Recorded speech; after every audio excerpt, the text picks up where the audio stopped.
உழவி ஐயா இசை குழந்தையின் மலலை மலலின் பெருமை சொல்லின் சுவை இவைகளை வைத்து ஒரு கவி பாடும் தமிழ் உமது சொல்லே சுத்தமில்லை. நான் பாடேன். அமைதி இல்லாமல் உறக்கத்தில் கூட அலறிக் கொண்டிருக்கும் புலவியில் ஆயை கலைகள் 64 சமயக்கலை பற்றி அறிகிறோம். பஞ்சமில்லா நஞ்சையில் விளையும் தங்கைச்சம்பா நெல் அரிசி சமைத்து கொஞ்சுவதில் நெய் சேர்த்து உடலுக்கு முகமான புடலங்காய் கடலப்பரப்பு கூட்டுடன் கதைக்கு தத்தான தக்காளி ரசம் சேர்த்து கட்டி தயிரை விட்டு பிசைந்து சக்தி கட்டியாக கொட்டி தின்றால் இவர் சகலக்கரை கற்றறிந்தவரே அல்ல.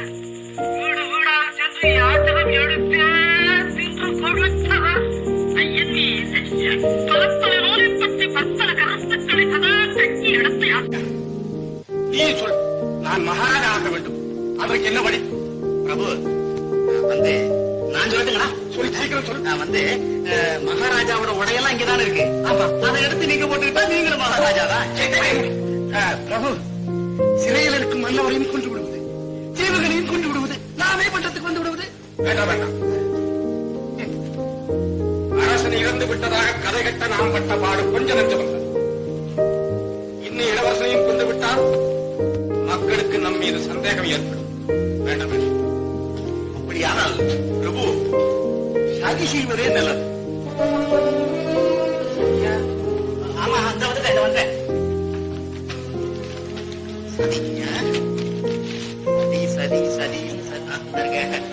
பதி என்றால் கணவன், சதி என்றால் மனைவி. உணராதே பிரபு. இன்றில்லாவிட்டால் ஒரு நாள் எப்படியும் அரசரிடம் கையெழுத்து வாங்கி விடுவதே நல்லது. அவமானம், சகிக்க முடியாத அவமானம். முடி சூடக்கூடிய மன்னன் ஒரு முகமூடியின் அக்கிரமத்தை தாக்க பிடிக்க முடியவில்லை என்றால் இதை விட பெருத்த அவமானம் என்ன இருக்கிறது? இது இந்து மகாசமுத்திரத்தை விட பெரிய அவமானம். என்ன செய்வது மகாராஜா? அந்த வஞ்சகன் நமது வலையில் சிக்காமலே தப்பித்து விடுகிறான். தனிப்பட்ட ஒரு மனிதனை கைது செய்ய முடியவில்லை. நீர் ஒரு நாட்டு தளபதி. பராக்கிரமா, தளபதி என்றால் என்ன அர்த்தம் தெரியுமா? நான் சொல்றேன் பிரபு. தளபதி சேனாதிபதி, அதாவது சேனைக்கு அதிபதி. சேனை என்றால் ஒரு வகை கிழங்கு, சேனை கிழங்கு. பட்டாளம் என்றும் கூறலாம், படை என்றும் கூறலாம். படை என்றால் மண்ணாங்கட்டி. வாயமூடு. தளபதி, அந்த மர்ம மனிதனை, அந்த மாயாஜாலக்காரனை நீர் கைது செய்தே ஆக வேண்டும். அவனை பிடித்து தருபவர்களுக்கு 5000 தங்க நாணயம் பரிசளிக்கப்படும் என்று பரசாற்றும். அந்த பயல் அகப்படும் வரையில் பறை முழங்கிக் கொண்டே இருக்கட்டும்.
தாய்மார்களுக்கும் எங்களது நன்றி உரித்தாக. மனிதனின் வாழ்க்கையில் 9 விதமான குணங்கள் என்று முடிவு கட்டி அதற்கு நவரசம் என்று பெயர் சூட்டியுள்ளார்கள் சான்றோர்கள். அவைகள் அற்புதம், பயம், கருணை, கோபம், சாந்தம், அருவருப்பு, சிங்காரம், வீரம், ஆனந்தம். இந்த குணங்களை 9 பாத்திரங்களாக்கி